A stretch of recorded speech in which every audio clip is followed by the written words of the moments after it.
Boa noite a todos. Roguemos ao nosso Mestre Jesus que abençoe esta comunhão ou comum união que nós fazemos com as religiões que estão a serviço de Deus e que aqui esta noite tentaremos mostrar que as nossas diferenças não são barreiras para o nosso amor, respeito e fraternidade. Então vamos elevar os nossos pensamentos a Deus e pedir a Ele que nos assista nesta noite, ilumine os irmãos aqui presentes, para que possamos dar andamento a esta união, esta fraternidade universal, que nós, como representantes da doutrina espírita, estendemos as mãos a todos que aqui se encontram, a Hugo e a Vanusa, que sejam bem-vindos em nome de Jesus a esta casa, sintam-se à vontade e que Jesus esteja conosco esta noite e sempre. Que assim seja. Vamos lá. Pode sentar, por favor. Nós vamos iniciar a apresentação da noite, aguardando a chegada do pastor Bruno e do diácono Josinaldo, que até agora não chegaram ainda. E enquanto eles chegam, nós vamos começar as apresentações, inicialmente com o nosso companheiro Hugo, que vai falar da visão israelita judaica sobre o Sermão do Monte.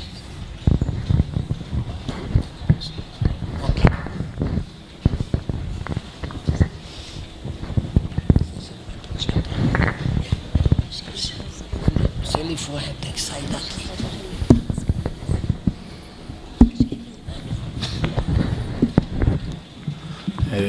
Boa noite a todos.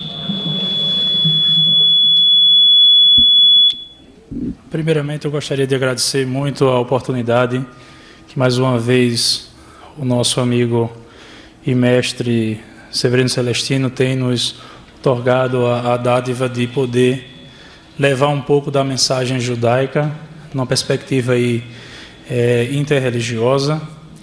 E para a gente é um motivo de muita alegria na noite de hoje estar aqui hoje. Também gostaria de agradecer à Federação Espírita, que sempre, na pessoa do nosso presidente aí, Marco Lima, que também sempre tem nos convidado para participar. Como foi falado, meu nome é Hugo Borges. Na comunidade judaica, meu nome judaico é Hagai Ben Yosef. E eu gostaria de traçar um pouquinho do Sermão do Monte na nossa visão, na visão judaica. Eu tentei, de todas as formas, adentrar no pensamento de Jesus, né, naquela visão daquela época, e tentei resgatar e vivificar, através dos slides que vocês vão ver, um pouco da nossa cultura, né, antes de poder adentrar dentro do próprio sermão das boas-aventuranças. Eu gostaria de iniciar dizendo o seguinte: o Sermão do Monte não foi por um acaso que foi feito no monte, né? Então, para nós judeus, o monte ele tem uma grande representatividade, porque Israel ela é rodeada de várias colinas e montes. Eu citei alguns ali, os montes de Sião, não estou enxergando direito, mas é o Horebe, Sinai, Golan, Carmelo e isso, Tabor, justamente. Me ajudem, viu? Porque eu deixei um bocado de mensagem achando que ia ser fácil, mas não vai ser fácil não, mas vamos lá. Então, eu mostrei aí alguns montes. Então, Israel é rodeado de montes. Então, não foi o contexto de Jesus na questão do monte, está explicado ali fisicamente por que o monte, né? Porque não só o aspecto de poder estar visivelmente para os demais, ou estar acima, mas eu vou, no decorrer aí dos slides, eu vou explicar a vocês a importância do monte para o povo judeu.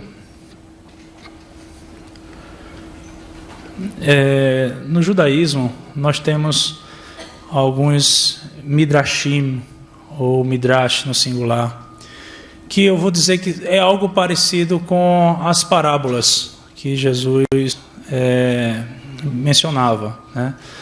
Para a gente tem um aspecto muito maior a questão do midrash, porque ele traz um sentido não só filosófico, mas de grande profundidade ética, moral e religiosa. Talvez a parábola também tenha esse sentido, mas dentro do midrash ele é recheado de grandes entendimentos para que a gente possa vislumbrar o propósito que o mestre quer passar. Então, no judaísmo, nós temos várias parábolas, vários midrashim, e nós temos um em especial, e eu vou dizer a vocês por quê. Esse midrash dos irmãos no monte. Esse midrash conta de 2 irmãos que estavam no campo, eram pastores, e eles eram muito unidos. E um mais velho conduzia e ensinava sempre o mais novo a arte e o trabalho de pastorar. E eles eram muito unidos e cresceram e precisaram formar famílias. E com as famílias a gente sabe que vem os conflitos. A mulher de um manda mais do que a do outro, e aquela questão toda. E eles começaram a ter desavenças e chegaram ao entendimento de que precisavam seguir o seu rumo. Aí um disse para o outro, o mais velho disse: olha, tu escolhe para onde tu queres ir, porque se tu for para um lado do monte, eu vou para o outro. E vice-versa, se tu for para o outro, eu vou para aquele de lá. E assim foi feito. Cada um seguiu o seu destino, um foi para um lado do monte e o outro foi para o outro lado do monte. E passaram a vida deles e constituíram famílias. Mas o sentimento de família, o amor entre irmãos era muito maior. E não tinha uma só noite que um não pensasse no outro. Como é que meu irmão está agora? Será que ele está comendo? Será que ele tem família? Será que ele desfez a família? Será que ele teve filhos? Será que ele já tem netos? E aquilo amargurava demais o irmão mais velho. E ele resolveu o seguinte: eu vou engolir o meu orgulho e vou atrás do meu irmão. Eu sou mais velho, eu sempre estive à frente e talvez ele esteja acanhado de vir, eu vou dar o primeiro passo, eu vou me encontrar com ele. E resolveu subir o monte, com a sua caravana, com seus familiares, com as suas posses, e foi subindo o monte. Só que ele vislumbrou de longe que uma família também se deslocava ao caminho dele. E de acordo com que ia se aproximando, eles iam se reconhecendo. E aquilo começou a encher de alegria, começou a encher de amor, de afeto, e aquela dúvida que antes era uma dúvida começou a ter certeza. Chegou um momento em que os irmãos se desprenderam dos seus familiares e correram ao encontro do outro, e no cume do monte eles se abraçaram e se reconciliaram. Naquele momento não tinha diferença, não tinha problema, não tinha nada, era só o desejo de amor e de vontade de estar junto. E Deus, na sua magnífica sabedoria e misericórdia, tocou por todos esses anos para esperar o momento certo daquele momento. E aquele monte passou a ser o monte da reconciliação. E aquele monte passou a ter uma grande significação para Deus, e ali Deus resolveu colocar o seu templo, e esse monte deu o nome de Montes de Sião. E nós temos um salmo, o Salmo 133, que ele relata bem isso, que ele diz: ó, quão bom e quão suave que os irmãos vivam em união, é como óleo precioso que desce sobre a barba, que desce a gola das vestes de Arão, é como orvalho de Hermon, que desce sobre os montes de Sião, porque ali o Senhor ordena a bênção e a vida para sempre. Então, esse salmo, ele tem esse aspecto do Midrash talmúdico e relata um pouco do significado do que é os montes, a montanha para o povo judeu. Deus, por muitas vezes, ele foi colocado como o Deus dos montes. Então, muitas literaturas antigas, judaicas, vai tratar Deus como o Deus dos montes. Tem uma passagem que Itró, Jetro, fala com teu Deus lá dos montes que ele vai te orientar. Então, o monte tem uma significação muito grande. Eu fiz uma pesquisa rápida e ali, se vocês verem no slide, no Tanar, o nosso Tanar é que vocês chamam de o Velho Testamento. Na Bíblia, a nossa Bíblia hebraica, a questão montes, montanhas e colinas são citados 24.969 vezes. E o Novo Testamento é citado 463 vezes. Então, aí, mais uma vez, em termos de números, corrobora que eu estou dizendo que, como monte, é importante para o povo judeu.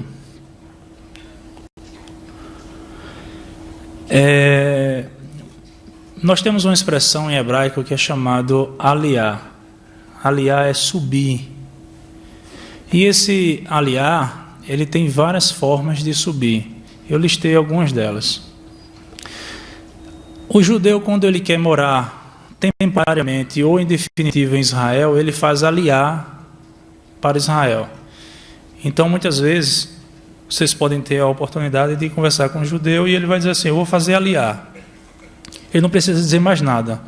Eu vou pegar uma passagem, vou para morar em Israel.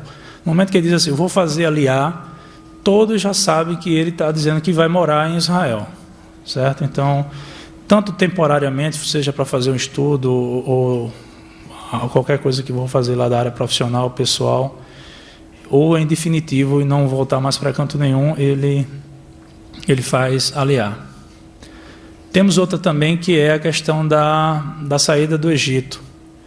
Então, quando Deus ele determina para que o povo judeu saia do Egito, ele diz que também suba, faça aliá para Israel. Tem a passagem bíblica que trata muito da questão de quando surge a seca na terra, diz que o povo de Israel desceu ao Egito. Então, justamente essa conotação sempre de que Israel está num patamar acima, fisicamente, por causa daquelas colinas e dos montes que eu mostrei anteriormente, e também um sentido espiritual muito forte, que é Eretz Israel, a terra de Israel. Também no regresso babilônico, né, voltando, o povo israelita voltando para Israel, também eles tem passagens no Tanar que eles retratam a questão de fazendo aliá. E nós temos também o sentido de conhecimento, que é todo o serviço religioso que nós temos dentro da sinagoga ou sinagoga. Nós temos uma parte que é feito aliá a Torá, ou seja, subir a Torá. Não necessariamente a Bimá, que é uma parte onde vai ser fixada a Torá, ela está num degrau acima. Mas quando a gente trata de fazer aliá a Torá, a gente está dizendo que nós vamos nos elevar espiritualmente, nós vamos nos elevar em conhecimento e nós vamos nos elevar para compreendermos as mitzvot, ou as leis que determinam a Torá.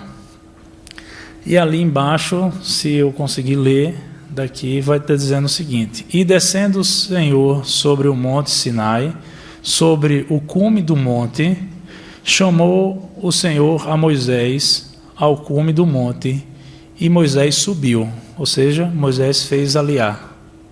E subindo Moisés ao monte, a nuvem cobriu o monte. Então, mais uma vez, a questão de subir. Eu estou historiando bastante essa questão de subir, de se elevar, porque talvez eu não faça o desfecho necessário, mas vai dar margem para que as outras pessoas também falem sobre o aspecto do Sermão do Monte.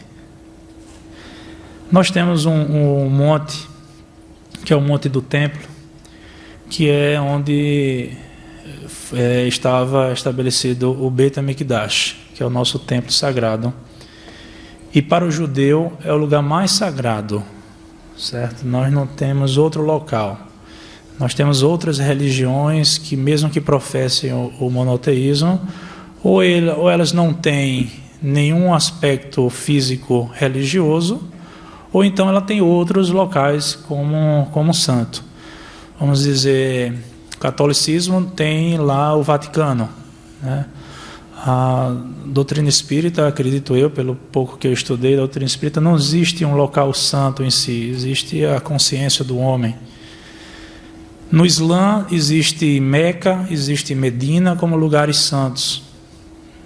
Israel não. Israel, no dia que Israel, que espero que isso nunca aconteça, perder Israel é perder a terra, perder o templo, não tem mais nada, não vai viver sem destino, como passou por muitos anos disperso na diáspora. Então, é muito importante a terra de Israel, é muito importante o templo de Israel, essa subida, essa elevação. Quando nós chegamos, quando o judeu está fora de Israel, ele se dirige para Jerusalém. Então a gente pega na bússolazinha do aplicativo, no WhatsApp, no celular, e a gente vê onde é o leste e a gente faz as nossas orações com o pensamento em Jerusalém. Quando todo mundo está dentro de Israel, eles também se deslocam, vê onde é que está o Kotel, que é o Muro das Lamentações, e se volta as orações para o Beit HaMikdash. Então, nesse momento, a gente se eleva, nós fazemos o pensamento em Aliá para nos conectar com o Eterno. Então, por isso que fisicamente nos elevamos ao monte. Aqui eu mostrei algumas passagens que, como o judeu ele não aplica a questão do Novo Testamento, eu peguei alguns textos que, de certa forma, Jesus tomou por base a Torá, ou todo o seu conhecimento rabínico, todo o seu conhecimento da lei, para instruir aqueles mais leigos, né? Ou então aqueles que precisavam de mais informações. Então, ali em Provérbios, tem que eu acho que eu não vou conseguir enxergar. O pessoal, alguém pode ler aí, ao primeiro ali, sim, com relação antes. A questão de ser humilde. Então, Jesus, na Boa-aventurança, ele prega a questão da humildade, né? Aí ele prega a questão de ser manso e pacífico.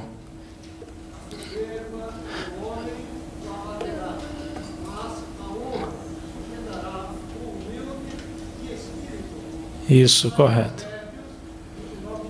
Perfeito.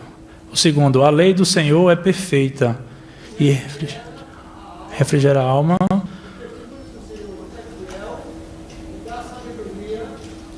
Aos simples, aos humildes, né? O Senhor guarda aos simples.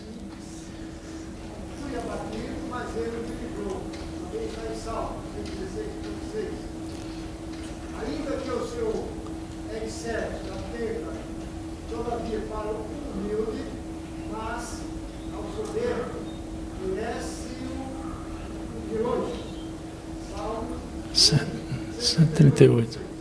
Ok. Ser manso e pacífico. Melhor é ser humilde de espírito com os mansos do que repartir o despojo com os soberbos. Isso. 16:19. Os que dão mal pelo bem são meus adversários, porquanto eu sinto que é bom. Salmo 38:5. Ok. Ser misericordioso. Bem-aventurado é aquele que atende aos pobres. Pronto, ótimo. Perfeito. Deixa eu ver se eu... Ser misericordioso. Bem-aventurado é aquele que atende ao pobre.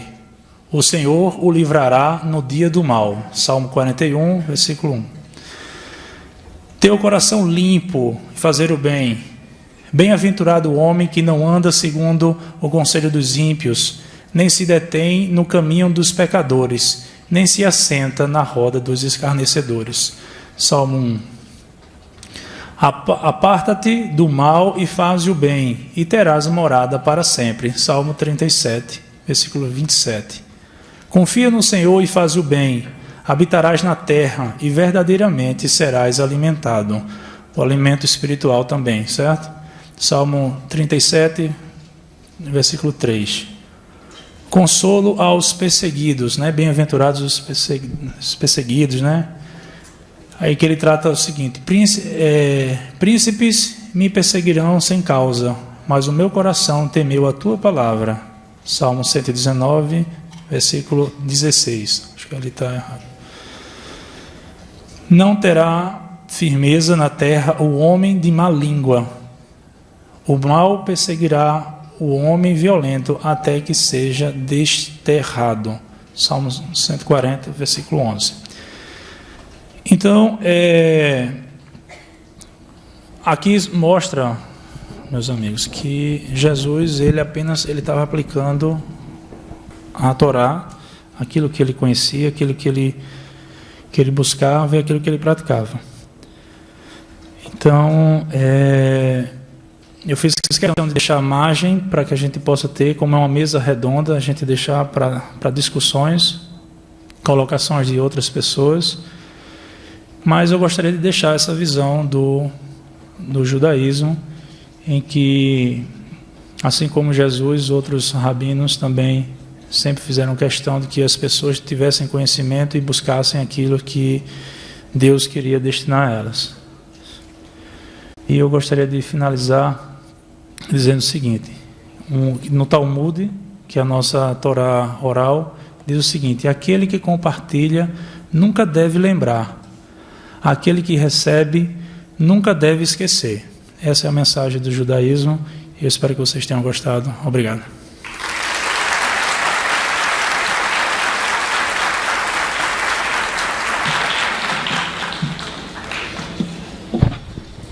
Agora teremos a nossa querida irmã Vanusa, que vai falar sobre a visão dos culto afro-brasileiro sobre o Sermão do Monte.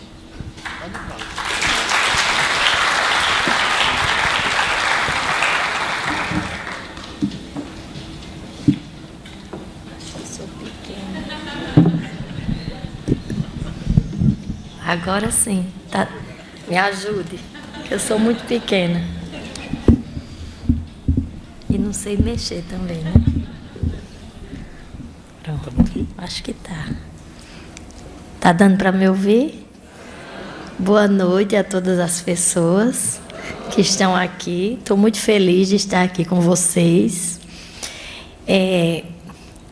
Parece até estranho que, para quem não conhece a intimidade do dia a dia das pessoas que são das religiões de matriz africana, está no ambiente conversando sobre o Sermão da Montanha, que é tão característico, né, das religiões judaico-cristãs. Só que quando a gente vai para o conteúdo das palavras do Cristo naquele dia, a gente pode perceber que não é só nas religiões afro-brasileiras, mas em muitas outras também, as pessoas elas buscam praticar aquilo que está ali no Sermão da Montanha. Muitas pessoas buscam, às vezes até de forma inconsciente, sem pensar nas palavras do Cristo naquele momento. As religiões afro-brasileiras, elas são muito diversas. E entre elas tem a Umbanda. Eu não sou da Umbanda, eu sou do Candomblé, mas eu conheço como funciona a Umbanda, um pouco, não tanto como o Candomblé, mas um pouco. E na Umbanda, que é A Umbanda é uma seleção de elementos religiosos de vários cultos aqui do Brasil e de outros lugares também. E dentro da Umbanda, há muitos elementos do espiritismo kardecista e há muitos elementos do catolicismo popular. E tem elementos do judaísmo também. A pessoa que vai estudar os ritos da Umbanda percebe. E há uma dentro da Umbanda, principalmente a Umbanda, aquela Umbanda clássica, aquela Umbanda tradicional, que foi fundada por Zé de Moraes, no Rio de Janeiro. Porque hoje também dentro da Umbanda existe uma miscelânea muito grande de ritos e cultos que faz com que de lugar para lugar ou de vertente para vertente haja uma diferença muito grande. Mas a Umbanda nascida através de Zé de Moraes no Rio de Janeiro e que em João Pessoa, onde eu moro, há só uma casa que eu conheço, pode ser que existam outras que praticam as coisas como na época que Zé de Moraes criou. Nesta Umbanda, a preocupação em seguir os preceitos cristãos é muito grande. Existe um lugar em João Pessoa chamado Centro de Umbanda Pai Tertuliano, que são senhores e senhoras já bem idosos que atendem, fazem os atendimentos, e eles têm uma preocupação muito grande em seguir as regras do cristianismo. Quando eu falo regras, fica parecendo estranho, né? Regras. Mas assim, nós que não somos católicos ou não somos evangélicos, a visão que a maior parte de nós tem em relação a Jesus Cristo vai além dos limites impostos por essas religiões. Sim, eu digo os que têm o Evangelho como seu guia, né? Os kardecistas, os católicos, os evangélicos de várias denominações e outros segmentos religiosos que têm o Evangelho como seu ponto de partida vamos dizer assim, e o livro e o conteúdo almejado, aquelas palavras como parte do conteúdo almejado para a mudança, para uma transformação moral, espiritual, e em diversos níveis. Nós que não somos, vemos as palavras do Cristo como exemplo de viver bem, exemplo de perfeição. É estranho para algumas pessoas que têm ideias erradas a respeito das pessoas que professam as religiões afro-brasileiras, porque muitas pessoas chegam para mim e dizem assim: vocês odeiam Cristo, ou vocês não seguem os ensinamentos de Cristo, ou vocês desprezam Cristo. Não é uma questão de desprezar ou de não seguir os ensinamentos. Não vemos Jesus Cristo como aquele ser basilar para os nossos preceitos religiosos. Mas a maior parte de nós, eu me incluo nesta maior parte, vemos Jesus Cristo como o ser humano que Deus colocou na terra para ser o exemplo perfeito de como é que a gente chega a essa felicidade que o Sermão da Montanha pede. Se fizer o que ele diz, não há como errar. Se fizer o que ele diz, não há como você não ser feliz. Se sentir a profundidade, o teor, a força daquelas palavras, não só no Sermão da Montanha, mas em toda a extensão do Evangelho, não importando as diferenças, que Celestino é muito bom nisso, professor, literárias em relação às palavras do Evangelho, não importando que a essência, de qualquer maneira, ela jamais será modificada, não importando essa essência e esse comportamento de Cristo, de Jesus aqui, é o ser humano Jesus Cristo, que de Jesus passa a ser o Cristo. Elas são as palavras, as atitudes e toda a sua vida forma um conjunto para nos mostrar como é que a gente deve fazer as coisas. Não quer dizer que porque alguém é do candomblé, como o Vanusa é do candomblé, e que ama cultuar os orixás, ela não vai achar correto que está nas palavras de Cristo, não. Eu acho correto que está nas palavras de Cristo. Tenho profunda admiração por ele. Mas tem outras formas de chegar no luminoso, de ter minha relação com o transcendental, com a divindade, com Deus, com aquilo que me faz me sentir melhor e me faz ser um ser humano melhor. Jesus é o exemplo para muita gente de outras religiões. O que me entristece são as pessoas que têm Jesus como fonte basilar, e não como aquele que deixou muitas regras excelentes.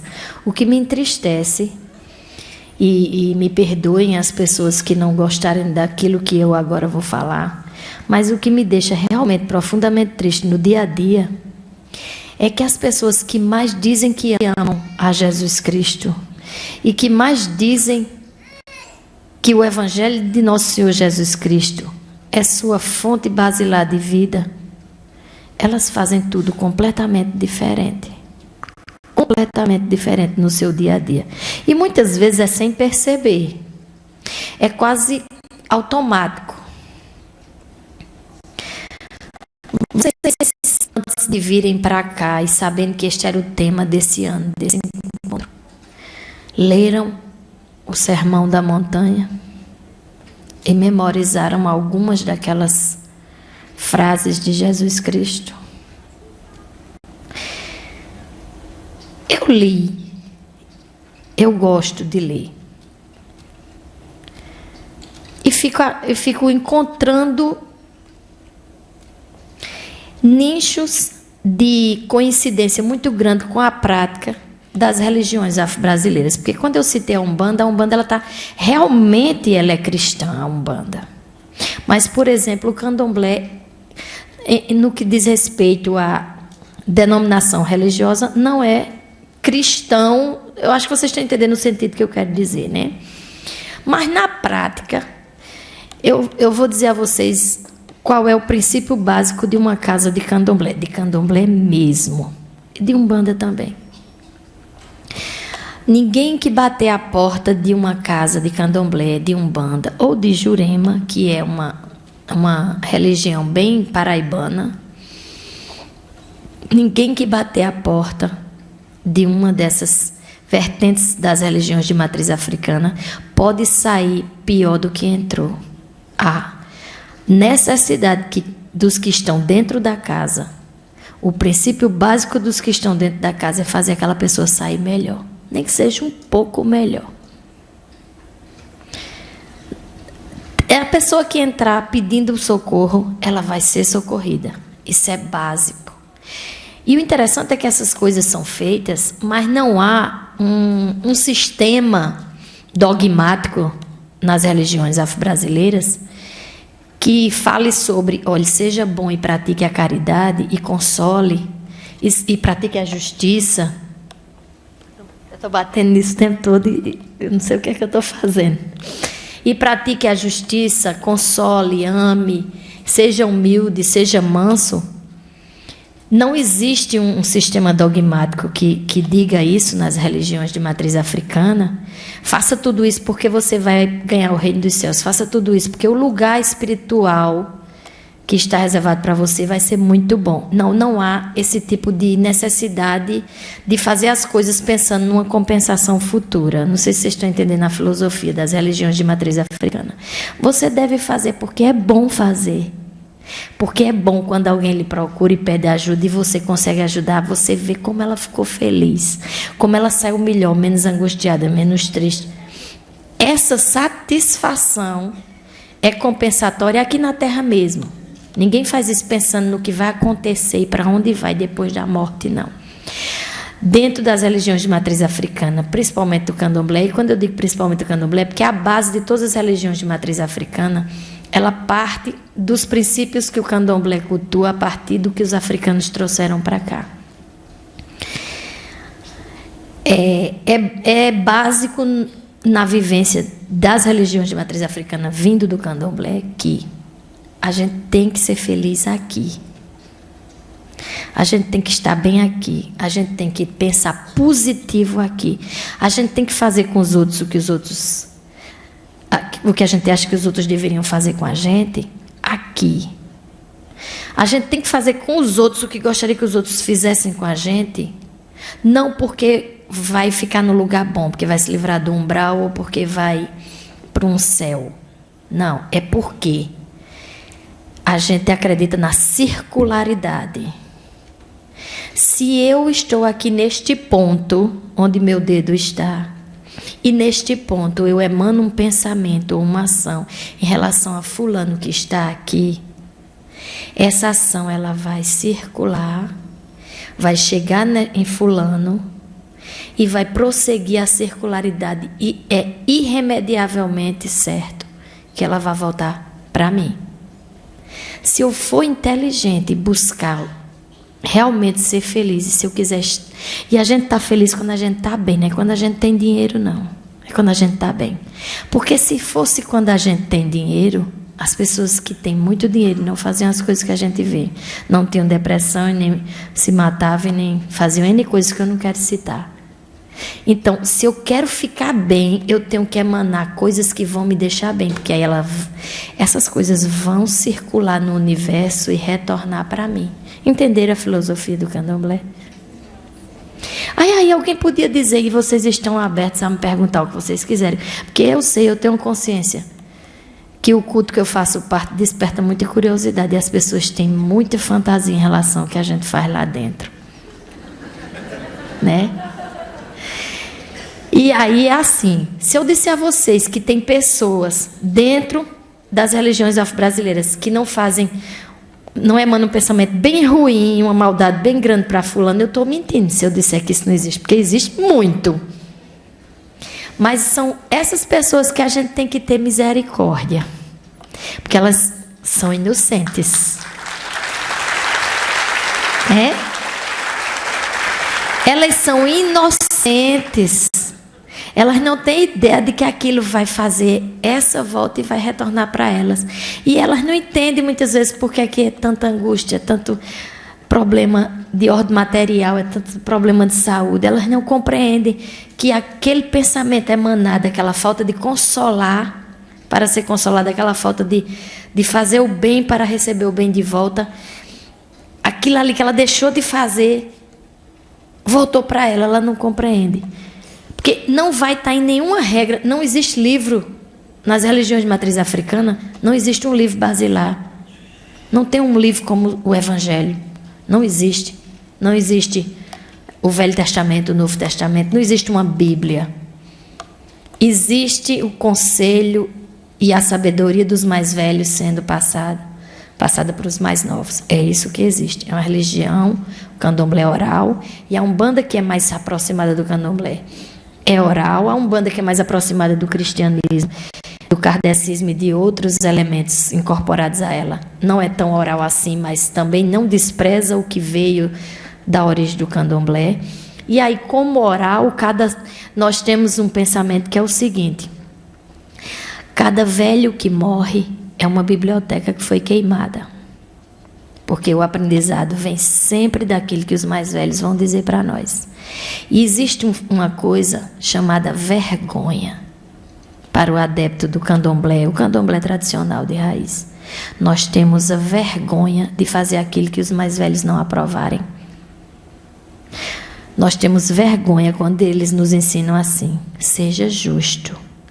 Não peça a Xangô, que é a energia da justiça, que faça justiça diante de uma coisa ruim que aconteceu com você, antes de observar quem é você e o que você anda fazendo. Porque Xangô, ele não vai atender ao seu pedido sem antes olhar a sua vida e saber se também precisa lhe exemplar com justiça no que você anda fazendo. Então, para pedir justiça divina, você primeiro precisa olhar se você está merecendo que o seu pedido seja atendido por Xangô.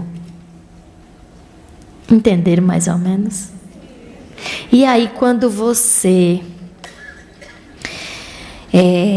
Dentro das religiões de matriz africana, pede ao orixá das águas, que é Oxum, que é o meu orixá, que é a dona do ventre, é a dona da barriga, ela é a dona do útero, a vida é preservada da criança por ela. Ela toma conta de todos os gerados que vão nascer na terra, até que eles possam deixar de ser criança e viver a vida normal. Quem toma conta é ela, junto com Iemanjá. E aí eu não posso pedir para Oxum, chegar para ela e dizer: Oxum, eu queria ser mãe. Ou eu queria que a minha amiga me ensine um caminho para fazer, para propiciar que a natureza faça ela engravidar. Se eu aprovei o aborto numa filha minha, se eu pratiquei o aborto, como eu posso pedir ao orixá que mantém as crianças dentro da barriga da mãe, que dê uma nova criança para fulana, se eu cheguei e fiz isso? Eu não posso fazer. Então a gente tem que ter consciência do que a gente pede. Não é, a preocupação não é: vou para um bom lugar no mundo espiritual, eu vou para o nosso lar, ou eu vou para o umbral. Essa não é a preocupação de quem é de religião de matriz africana. A preocupação é a vida agora, é o presente. Porque o passado, se ficar olhando para trás, se você ficar olhando para trás, você vai deixar de viver o que está acontecendo no presente. O passado passou e lhe trouxe lições de vida para que você possa modificar a sua forma de ver o mundo e de fazer as coisas. Porque, com certeza, quando você olha para o que você andou fazendo, você vê os erros que você cometeu. E você sofreu. E todo ser humano sofre quando faz o outro sofrer. Todo ser humano sofre. E, às vezes, esse sofrimento é imperceptível. Mas ele existe. Não adianta. É a lei da vida. E aí, se você tomar consciência de que você cometeu erros que não foram bons para a sua vida agora, enquanto você está vivo na Terra, aí você usa o passado apenas como aquele caderno que eu vou olhar as lições dos dias passados, para que eu possa resolver melhor os exercícios das lições do presente. E aí eu tenho que viver o presente, porque não vai existir futuro se eu não viver o presente. Porque o futuro ele nunca vai chegar se eu não viver o presente. A existência do futuro depende da minha vida no presente. Então, as religiões de matriz africana, elas vivem o presente. Quando o professor Celestino me convidou e o tema foi o Sermão da Montanha, não adiantaria aqui eu ficar repetindo as frases que estão contidas no Sermão da Montanha. Isso vocês sabem. O que vocês têm que parar para pensar é: Cristo é o líder de vocês. É um líder maravilhoso. Não é porque eu não seja oficialmente cristã que eu não tenha para mim, que eu não guarde para mim os princípios cristãos, que são dificílimos pelos defeitos que eu possuo. Isso é uma idealização. Eu tenho uma idealização. E eu acho que boa parte dos que se dizem cristãos também tem uma idealização de chegar a fazer aquilo que ele pediu, né? Então, é um modelo ideal para mim de ser humano. Um dia eu vou chegar a ser igual a ele. Talvez não nessa vida, porque eu acho que eu vou vir outras vezes para poder conseguir. Mas eu vou tentando. Mas eu não posso, se eu de repente disser eu vou abandonar o candomblé e voltar a ser católica ou voltar a ser espírita kardecista, eu não vou poder abrir a boca e dizer que eu sou cristã, porque eu me sentiria hipócrita se eu não procurar fazer justiça com o que está do meu lado. Se eu não enxugar as lágrimas e consolar o que está do meu lado. Se eu não for humilde nas horas em que eu tenho vontade de ter soberba diante das outras pessoas. Se eu não fizer o esforço, porque é um esforço que a gente faz para seguir as regras que Cristo deixou. Se eu não fizer um esforço para buscar humildade no momento que eu quero estar soberba, eu não vou conseguir ser como ele. Eu tenho que fazer um esforço. Qualquer um tem. Existem senhoras e senhores bem idosos já, e dentro das religiões de matriz africana, o adepto que tem muitos anos, ele fica muito sábio porque ele vai colhendo ali, no dia a dia dele. Elas não vêm prontas as informações. Num livro, como eu já disse, ele vai colhendo. Eu conheço idosos e idosas que são lindíssimos. São lindíssimos na sua maneira de viver a vida e de serem no dia a dia. De serem gente no dia a dia. E eu vejo neles exemplos cristãos mais poderosos do que de pessoas que eu convivo e que não param de falar de Jesus Cristo para mim. É impressionante. Mas também quero dizer que boa parte da forma como as pessoas da minha religião são tratadas depende muito delas, onde elas convivem, onde elas trabalham, na rua onde moram e nos lugares que elas frequentam. Porque elas muitas vezes temem falar de suas religiões e acabam por mostrar o lado mais negativo do mistério, que faz com que alimenta a mente de cada uma das pessoas em relação àquelas coisas bem fantasiosas que se fala das religiões de matriz africana. Então, essas pessoas, elas precisam... Aqui, não, acho que não tem ninguém a não ser eu, não sei, talvez tenha eu. E se tiver, vai me compreender. Talvez elas tenham motivos fortes para não falarem que são de religião de matriz africana. Talvez elas tenham medo. Talvez seja mais fácil para mim, porque eu sou loira, branca, do olho azul. Talvez seja mais fácil. Porque é um ingrediente terrível dentro das religiões de matriz africana. Que é nós termos sido, por muitos séculos, senhores de escravos. E termos maltratado os seres humanos em nome de Jesus Cristo, porque eles eram escravos negros africanos. De termos massacrado as pessoas de cor. Eu digo termos porque nós vivemos naquele tempo e ficamos voltando, né? Quantas vezes eu não devo ter sido senhora de escravo ou escrava? Vocês também. E a história do Brasil, ela leva a gente a entender, a compreender que os negros passaram séculos e séculos sofrendo horrores demoníacos aqui dentro. Demoníacos. E então, quando um negro e uma negra veste a indumentária do candomblé e vai na rua, ou chega no seu trabalho e diz, eu sou candomblécista, ou eu sou umbandista, ou eu sou juremeiro,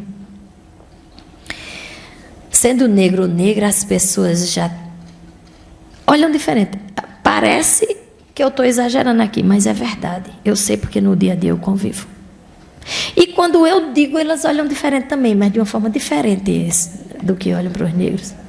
Você é do candomblé, loira, olhos azuis. Hoje mesmo alguém me fez nos corredores esse comentário.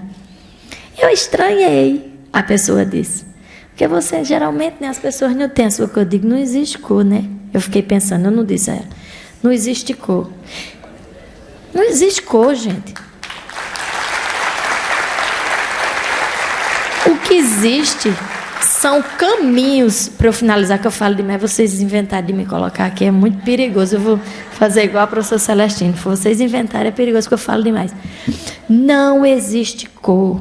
Não existe condição financeira e nem condição intelectual. Isso não existe. Isso são as coisas que a gente criou, a gente inventou. Essas coisas não existem. O que existe é você olhar o outro como ser humano. Olhe o outro como ser humano. Eu já fui maltratada pela religião? Fui, mas sutilmente. Porque eu não permiti. Porque cada maltrato eu fui mais delicada que eu pude, mais gentil e amorosa para desarmar. Foi maldade, vou para o umbral, vou. Não foi porque eu sou bacana. Não, eu não sou bacana, eu não sou lindinha, não. Eu fiz porque eu queria, de propósito, deixar a pessoa desarmada. Desarmada. Vou dar só um exemplo. Trabalhando num certo local, aí tinha uma senhorinha evangélica, que hoje a gente é muito, muito, muito amiga, e ela passou por mim e fez, sangue de Cristo tem poder. Várias vezes ela servia o café da gente e passava para lá e para cá e dizia isso. Aí eu dizia: sangue de Cristo tem poder. Amém, irmã? Usava a linguagem dela. E de propósito, não foi maldade, mas eu fiz. A gente tem que confessar as maldades. Eu cheguei para ela e fui fazendo amizade. Cheguei para ela e fiquei falando, né? O curso de Ciências das Religiões me deu assim a oportunidade de conhecer muitas coisas do universo da religião dela e discutir aquelas coisas com ela. E quando eu digo que foi maldade, foi quando, em certos momentos que ela precisou e ninguém deu cartaz, eu fui fazer. Não porque eu sou bacana. Fui fazer porque eu tinha a necessidade de mostrar para ela. Se isso é uma falha minha, eu falhei, estou confessando, que as pessoas da minha religião não eram assim, tão brutais quanto ela imaginava e tão demoníacas quanto ela imaginava, até porque a gente não acredita nem em demônio. Aí fui lá e fiz X, Y e Z. E ela fazia: olha, se não fosse você, eu estava perdida, lascada. Aí eu só fazia rir. Olha, você é diferente do povo da sua religião. Ela dizia: não. Você conhece quantas pessoas? Só você. Eu digo: então pronto, é tudo igual a mim. Não é tudo igual em canto nenhum. Nem todo espírito é igual, nem todo umbandista é igual, nem todo evangélico é igual. Mas eu fiz essa maldade com ela.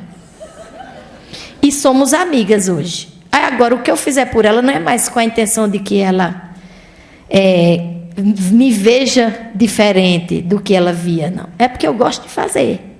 Porque é tudo uma questão de prática. Você começa a fazer o bem às pessoas, meio abusadinha, como começa, quem não tem costume de ler, começa a ler, e depois fica viciada. É muito bom. Então, a primeira coisa que a gente deve fazer, que é um bem rápido e que não tira muito nosso tempo e nem nos maltrata muito nos nossos princípios e nos nossos defeitos, é evitar falar daquilo que a gente não conhece. Pronto.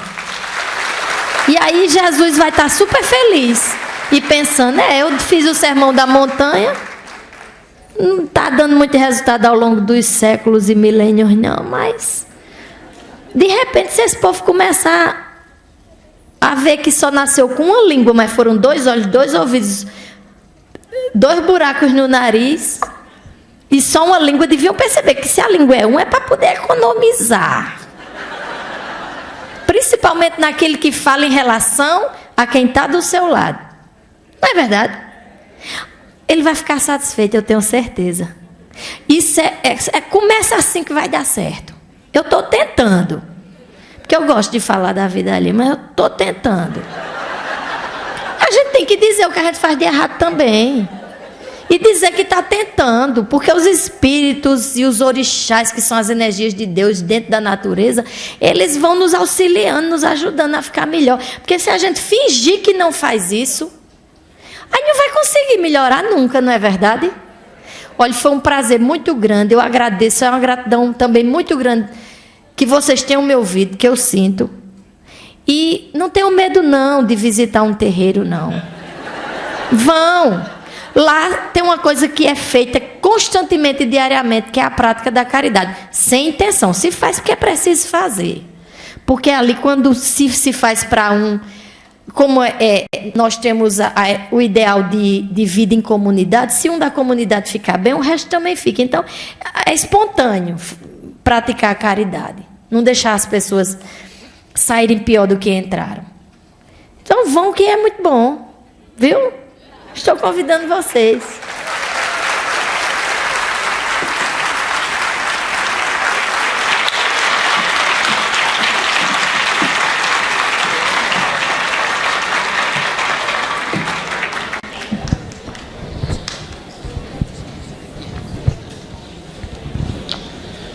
Pessoal, nós recebemos uma comunicação que o pastor Bruno e o diácono vai poder chegar. Houve um imprevisto e a espiritualidade preparou que a gente ouvir a Vanusa hoje à noite, né?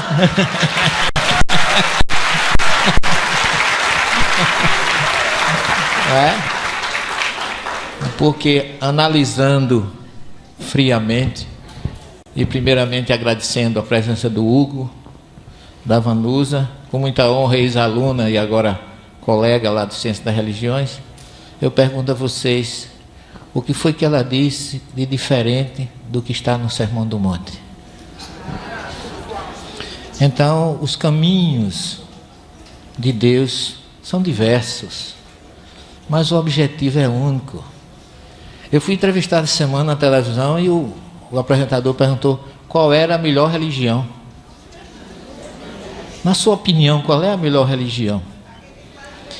Exatamente, meu irmão. A que faz você ser melhor. Então, eu acho importantíssimo que o Espiritismo esteja dando esse passo. Porque eu sou espírita, porque Kardec deu esse passo para mim há 38 anos atrás. No Evangelho segundo o Espiritismo. Quando ele fala do ensino moral de Jesus, quando ele diz que é o campo em que todas as crenças podem se encontrarem. Então eu era católico, hoje sou espírita, eu não deixei de sair do ensino moral de Jesus. Nem ela, nem ele, porque ele é judeu, Jesus era judeu. Então começou falando a respeito de Jesus subindo ao monte. Você pode observar que Mateus, como judeu, discípulo de Jesus, ele começa dizendo que Jesus subiu a montanha ou o monte e observou as multidões. Ele precisou subir. Lucas, que é grego, não era judeu, ele disse que ele desceu. Olha a diferença entre subir e descer, ele sabe. Falou o tempo todo em aliar, subida, subida. Jesus subiu o Tabor, Monte das Oliveiras, o Monte das Bem-aventuranças.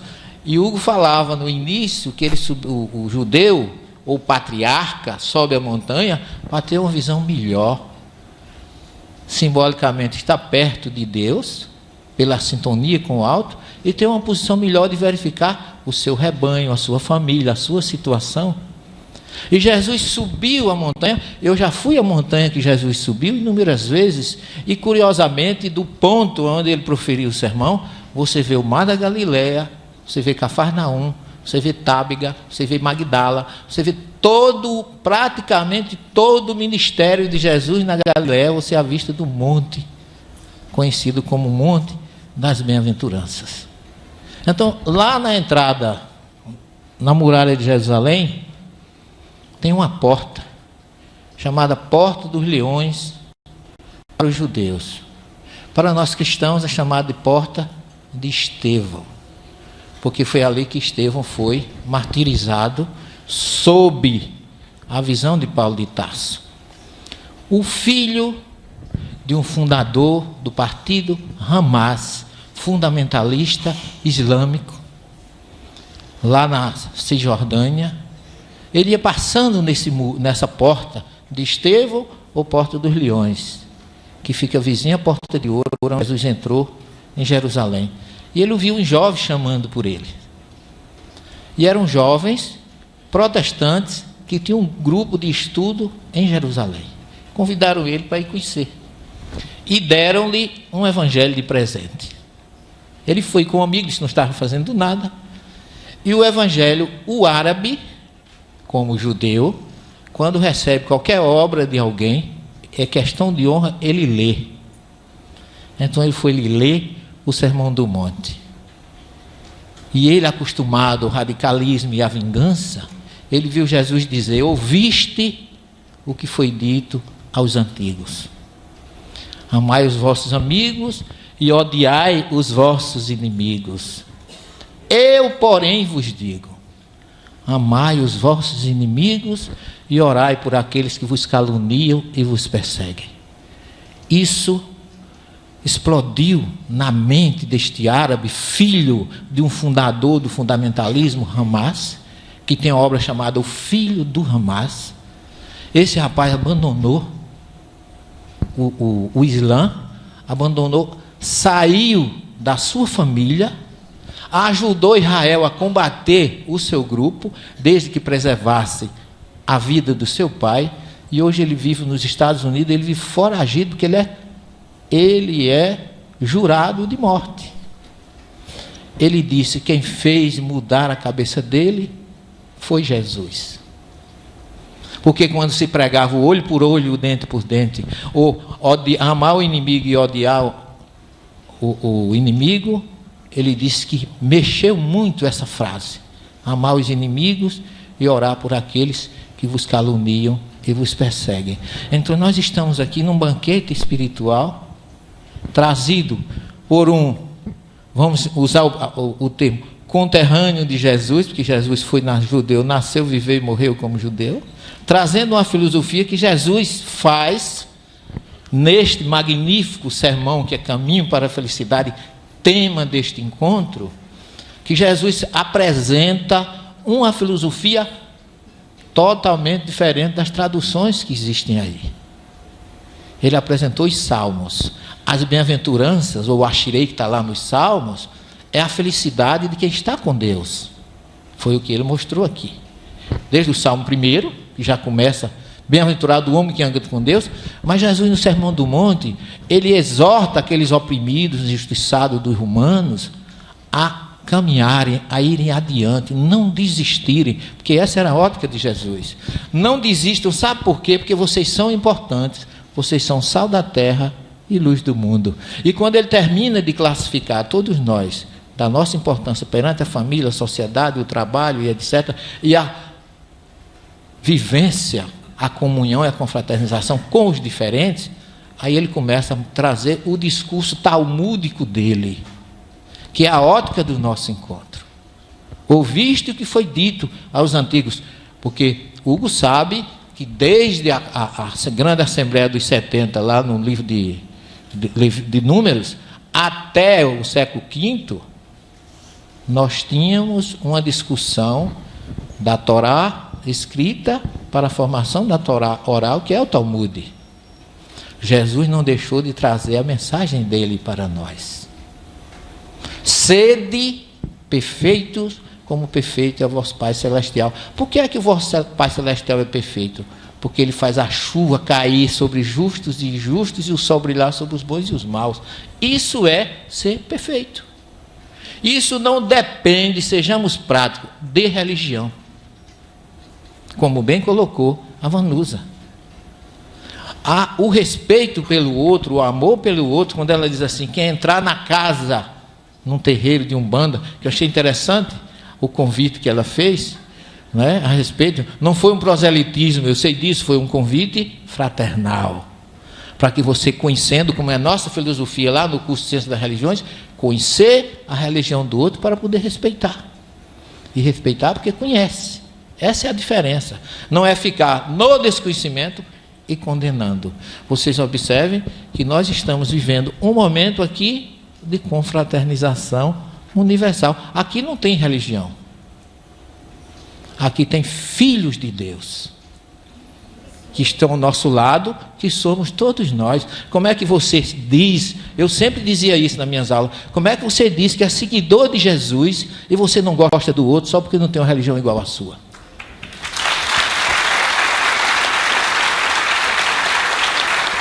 É não conhecer Jesus. Você não está nem seguindo, está perseguindo Ele. Você está sendo indiferente à sua mensagem de amor e de fraternidade. Quanta coisa nós aprendemos hoje. Eu aprendi muita coisa. Eu aprendi bastante. A primeira coisa que nós aprendemos aqui, gente, é o respeito que Hugo e Vanusa teve por nós. Eles saíram do mundo deles, da religião deles, e estão aqui entre nós, num ambiente que para muitos é adverso, porque é outra religião, abertos, fraternais e entregando o conhecimento que eles podem nos fornecer na sua visão de Deus. Porque não pense que o orixá, o Deus de Israel é diferente. De forma nenhuma. Leiamos Brasil, coração do mundo e pátria do Evangelho, e vamos ver lá Humberto de Campos dizendo que foram os negros e os escravos os primeiros mártires da mensagem de Jesus no Cruzeiro do Sul. Então nós devemos muito a ele, e como ela bem colocou, quantas vezes nós o fomos? Não é?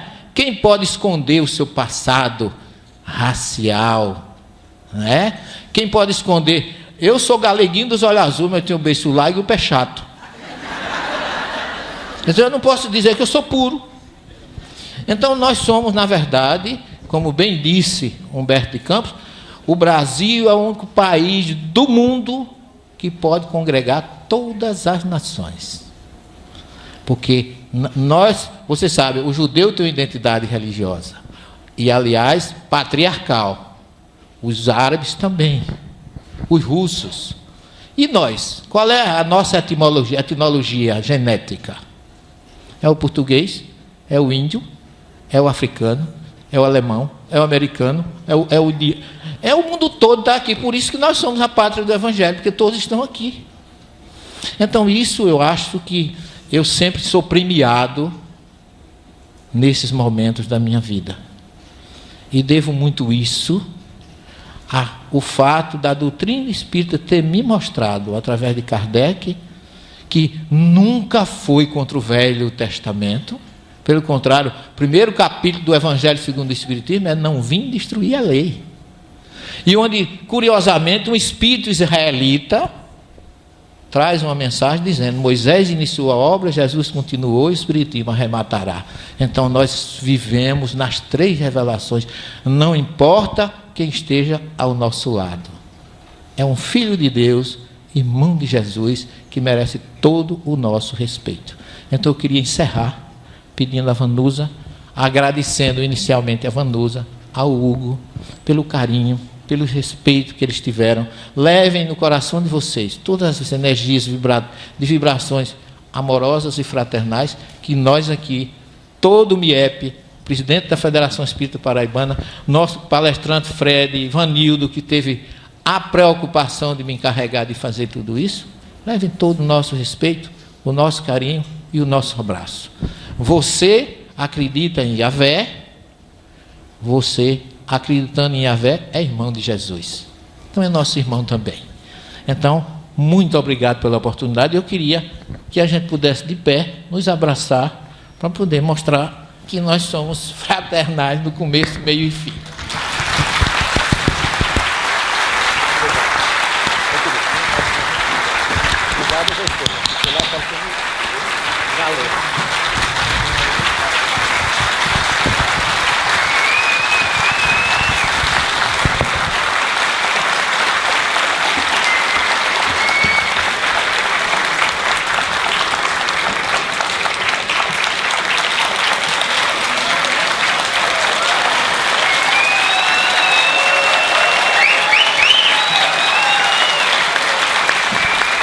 No candomblé, a gente, quando quer dar um abraço em todo mundo e não pode, a gente faz assim.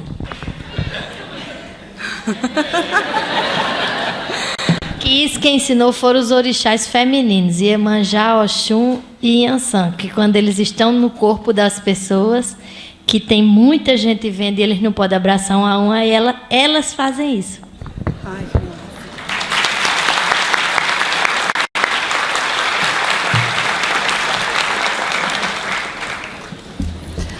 bem, nós gostaríamos, de agradecer a Severino Celestino, a Hugo e a Vanusa.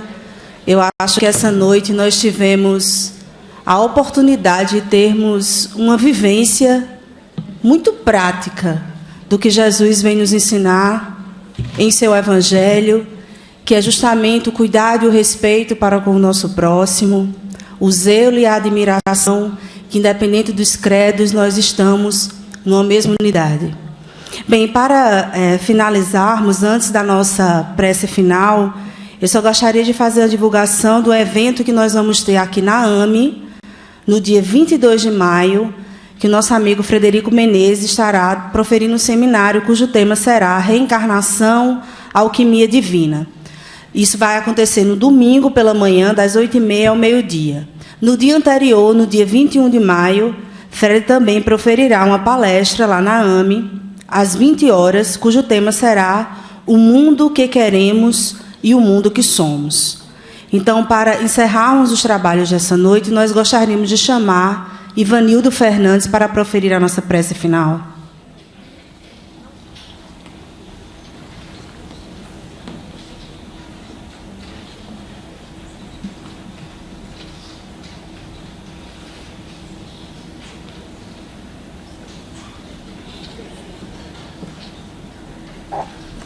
Boa noite. Como bom paraibano e curioso, antes da gente encerrar e fazer a prece, Vanusa, eu recebi Vanusa hoje à tarde, e me desculpe, o preconceito não no sentido de exclusão, mas de curiosidade. E Vanusa disse: Ivanildo, eu quero um local onde eu possa trocar de roupa. E esqueceu de explicar porque ela está vestindo essa roupa. Eu queria que ela explicasse antes da gente encerrar. Pode ser, Vanusa? Porque quando ela disse que... Aí eu pensei, né? Porque eu tinha visto o mesmo seminário que Vanusa fez na federação, ela de branco. E quando ela chegou, eu disse: puxa vida, que roupa bonita. E eu fiquei na curiosidade que você nos explicasse essa sua vestimenta. É assim... o candomblé é uma religião que tem muitos detalhes. Eu acho que se a gente passasse um ano aqui eu explicando, não dava conta.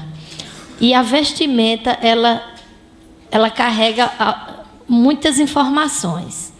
A primeira vez que você me viu lá, porque eu fui de repente atender ao pedido de uma amiga que é espírita, que eu amo, que é linda, eu digo: eu vou para um brau, você não vai não, que é a Luciana, do Grupo Acorde.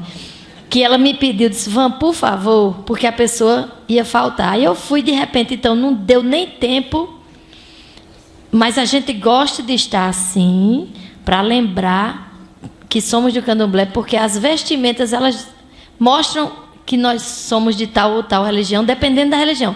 Não é o caso, por exemplo, dos kardecistas, mas das religiões afro, sim. Essa é uma roupa, não é a roupa ritualística, a roupa usada dentro do terreiro. Porque a roupa usada dentro do terreiro é aquela das baianas que vendem acarajé. A gente se veste daquela forma, no dia a dia, para fazer tudo, porque um terreiro é como uma casa, você faz tudo, varre, passa, lava, com aquela roupa. E também na hora da festa, são 3 saias passadas na goma de tapioca, para ficarem duras. Essa é a roupa de visitar. Quando você... Isso vem dos africanos, todos esses costumes. Quando você sai da sua casa, da sua tribo, da sua nação, para visitar outras pessoas que são importantes para você, você se veste para elas. Entendeu? A cabeça, todas as vezes a gente cobre a cabeça quando vai falar de religião, porque a iniciação no candomblé, ela é feita nesse chakra.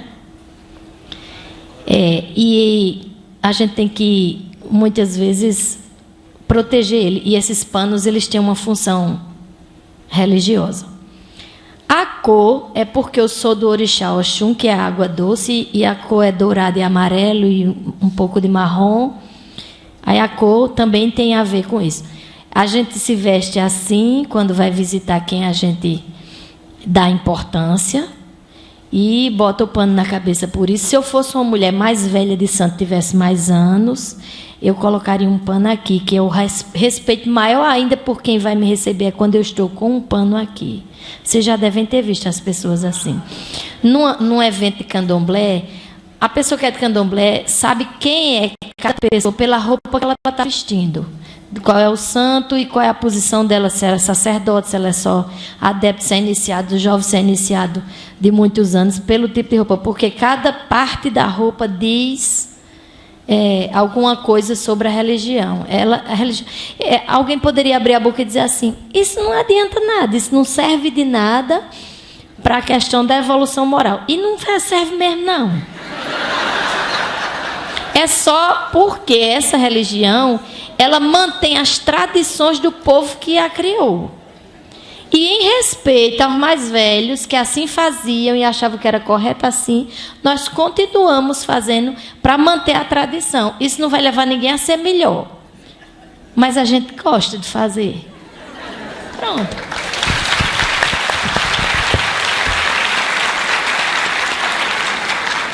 Obrigado, Vanusa.